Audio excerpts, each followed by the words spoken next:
Assalamualaikum warahmatullahi wabarakatuh, sahabat sekalian. Alhamdulillah, sekarang saya di Saung Bambu di depan rumah.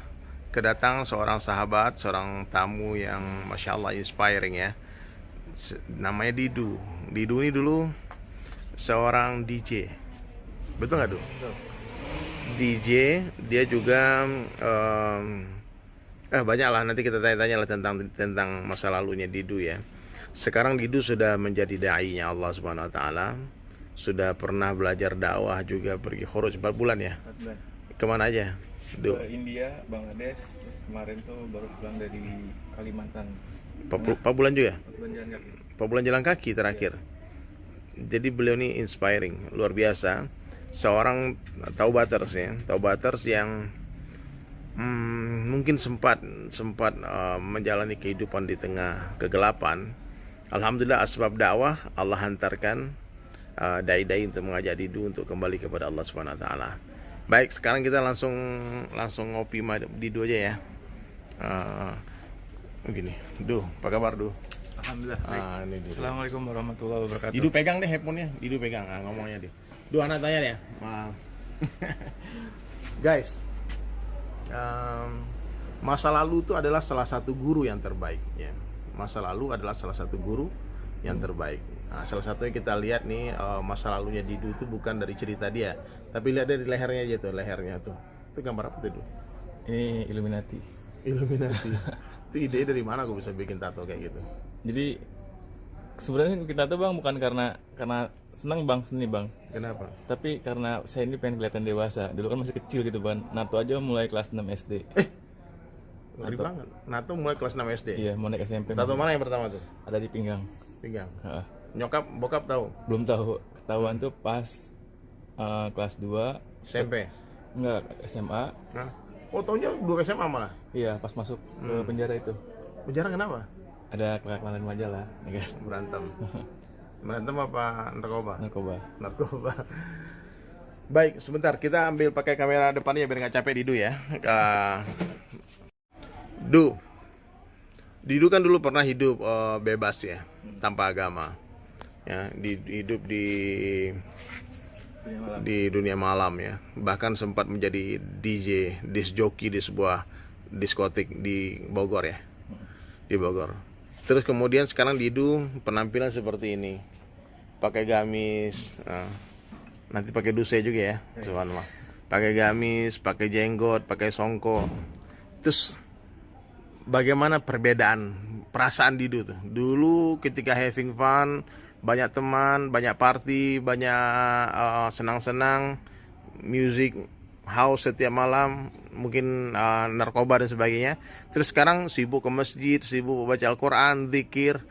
Apa bedanya? Nikmatnya apa? Nikmatnya yang dirasakan sekarang sama dulu ya. Itu ketika dulu ini mendapatkan kebahagiaan Bang. Ya kan? Kebahagiaan cuman yang sifatnya sementara. Ketika malam itu kita party, narkoba, minuman, kita bahagia. Cuman pas pulang nggak ada kebahagiaan, sifatnya sementara. Tapi ketika hijrah dari zona yang tadinya nggak baik terus jadi baik, belajar baik, itu mendapatkan ketenangan Ya, ketenangan yang 24 hour ya. Ya. Jadi ada teman, nggak ada teman, tenang aja, happy aja. Kalau dulu ada party happy, kalau nggak ada gelisah Iya, lagi benar. gitu. Senang dan tenang gitu kan. Kalau dulu mendapatkan kesenangan, senang tapi tidak mendapatkan ketenangan. Kalau sekarang alhamdulillah ketika dapat senang itu mendapatkan ketenangan. Tunggu Senang dulu. sama tenang ini Beda ya. beda. Dulu dengan maksiat dapat senang, tapi dengan taat dapat Tenang, tenang. ya kan? Subhanallah. Jadi maknanya jauh berbeda. Mungkin kata-katanya hampir sama, cuma bedanya S sama T, T ya. tapi maknanya jauh berbeda. Tenang sama senang.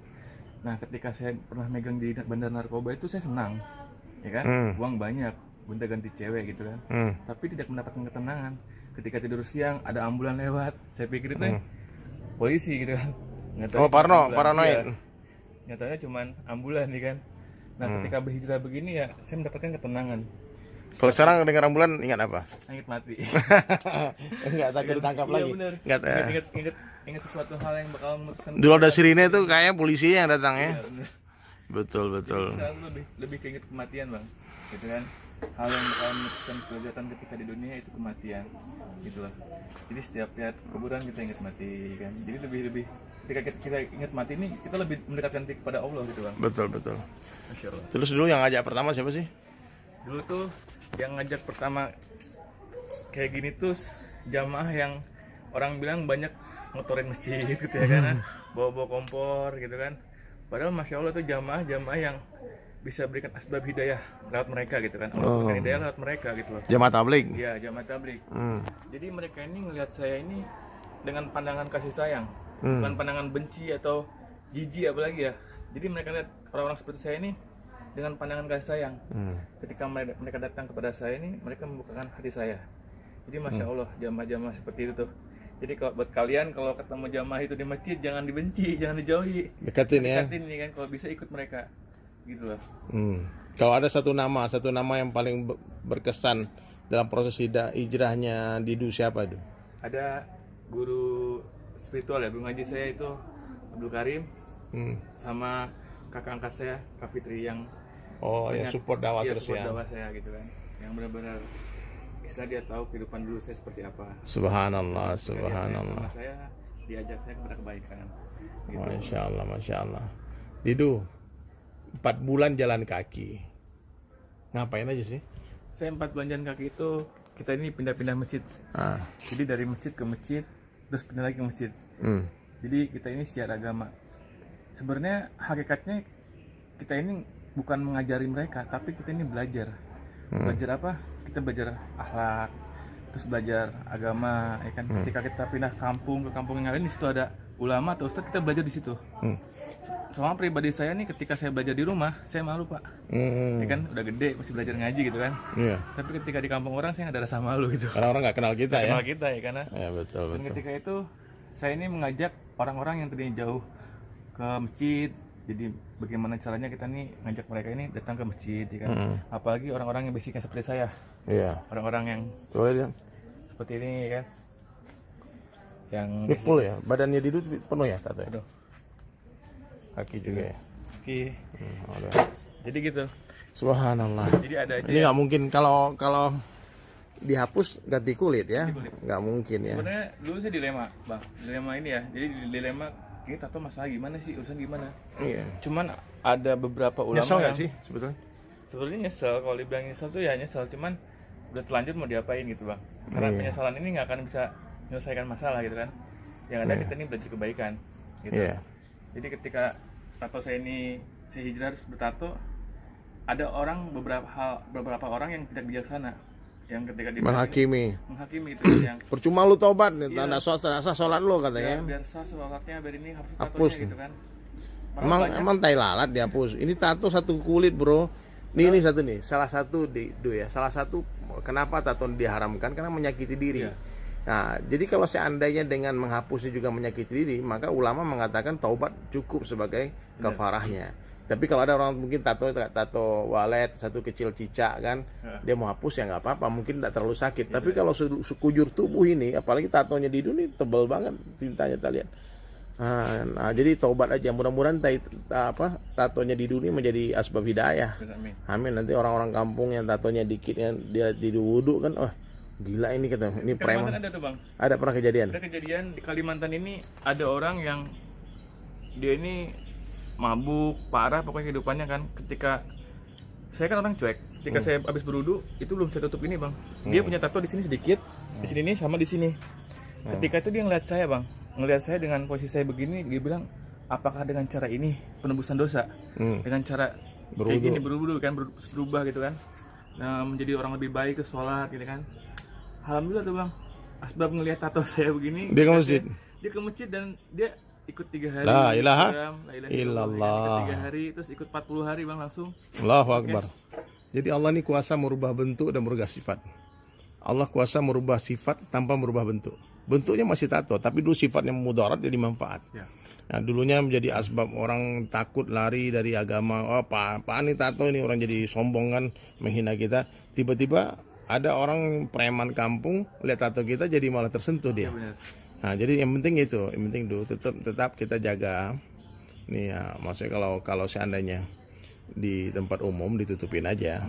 Itu bukti tanda menyesalnya kita. Tapi ada waktunya dibuka. Ada waktu dibuka ketika ngeliat orang punya tato kecil. Bro sini bro, sholat yuk. Bang aku punya tato bang. Nih aku juga ada tato. Dia tato kita kan wow. Kata ayo bang gitu. Bahkan ada hafiz Quran di Jepang itu. Ahbab juga. Dia full tato dulu Yakuza. Sekarang hafiz 30 juz jadi imam masjid di Jepang. Full tato. Nah, jadi tato ini saya sering, bahkan saya dulu salah satunya dapat kesan dengan jamaah ketika ada teman saya bertanya tentang tato. Dia bilang gimana hukum bertato bang? Terus dia jawab orang bertato sholat tuh luar biasa. Yang aneh tuh orang nggak punya tato nggak sholat. Sama saya pernah ketemu bang, ketemu preman waktu saya gerak di Pangandaran ya. Preman tobat.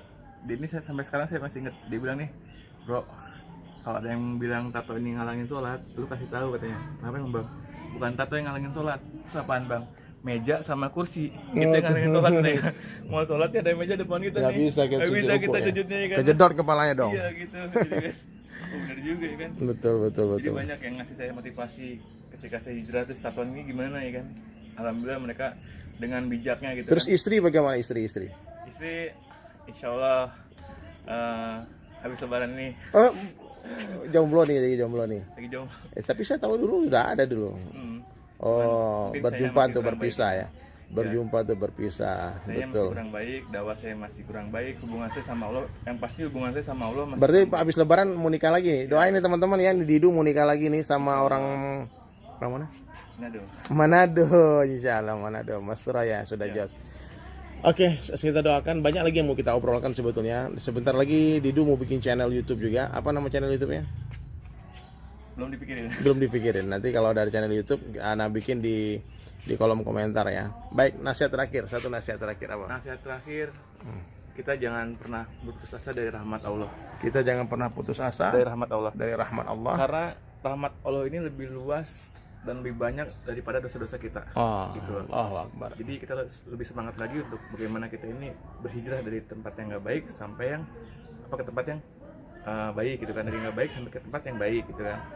Jadi buat semuanya, buat orang-orang yang sama seperti saya basicnya, tetap semangat dan jangan lupa jaga sholat 5 waktu. Kenapa jaga sholat 5 waktu? Karena sholat inilah yang bakal pertama kali akan ditanya oleh Allah Subhanahu Wa Taala. Care. Kita doakan semoga taubatnya Didu istiqomah sampai mati, amin.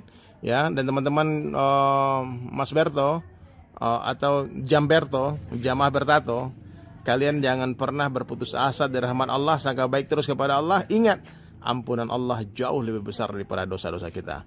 Please come back to your Allah now. Kembalilah kepada Allah sekarang juga. Kalau tidak bisa berlari, berjalanlah. Kalau tak bisa berjalan, merangkaklah. Tapi jangan pernah berhenti bergerak. Karena berhenti bergerak, kita akan mati. Berenanglah di tengah lautan manusia, kata Allah Ta'ala. Kenapa berenang? Karena orang berenang tak boleh berhenti. Kalau dia berhenti berenang, dia akan tenggelam. Oke, saya dari Sulaiman. Ingat, sekurus-kurusnya ikan pasti ada dagingnya, segemuk-gemuknya ikan pasti ada tulangnya. Ambil dagingnya, buang tulangnya. Ambil yang baik, buang yang buruk. Ambil yang jernih, buang yang keruh. Wabillahi taufiq wal hidayah. Wassalamualaikum warahmatullahi wabarakatuh.